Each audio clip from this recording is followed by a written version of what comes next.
Excellency the Danish Ambassador to Kenya, geared at the... They say a picture is worth 1,000 words. So when county governors from all corners of the country walked out of an induction workshop in Naivasha to protest alleged mistreatment by the national government, concerns were raised in many quarters about the implications of the looming fallout between the newly sworn-in governors and their counterparts from the national government. But Senator Kipchumba Murkomen says teething problems such as lack of working space have contributed to the governor's unhappiness rather than a clash of roles. Basically, it is a battle of perception. Of course, the governor wants to assert the authority from the word go, because the competition here is of power.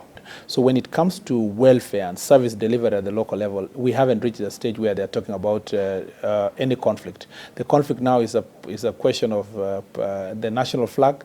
The conflict also is about operating office. Part of the anxiety on the part of governors has also been because of the central government's insistence on ensuring controls are in place over finances to be utilized by counties. Governors will, after all, handle about 281 billion shillings in total on behalf of taxpayers. The Constitution requires that ultimately, within the next 3 years, counties must have the power to decide on how they use their resources at the local level, and the money will be purely, a decision of county governments once they have been allocated through the formula that the Senate is going to put in place and the Division of Revenue bill. That I shall always... The functions of county governments and those of the national government have been outlined in the 4th schedule of the Constitution. Chiefs, you may be seated. Thank you, sir. The national government will retain the core mandate of running key government services touching on foreign affairs, immigration, national defense, police services, national economic planning, labor standards, transport and communication, disaster management and policies affecting health, agriculture and energy. County governments will, on the other hand, implement government policy and ensure adequate county health services, agriculture, county transport, control of air pollution, and education services from pre-primary to polytechnic levels, among others.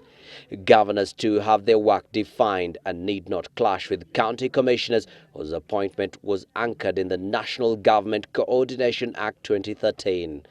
The national government will still run important and sensitive functions, with county commissioners who are its agents at grassroots level. Murkomen says that although devolution is a reality, the national government remains the anchor of governance. The Senate will also be keeping an eye on the activities of governors. If there is any complaint from a citizen or from any officer, of the county government, or an informer in the county government, they have the reserve a right to summon any county officer, including the governor and the speaker, to appear before a Senate committee and explain the usage of particular resources allocated to them. And as governors settle in their jobs, experts contend that it will become much clearer that the current spat between them and their national government counterparts had a lot to do with the teething problems currently being experienced. Abdi Osman, Citizen Live at 9.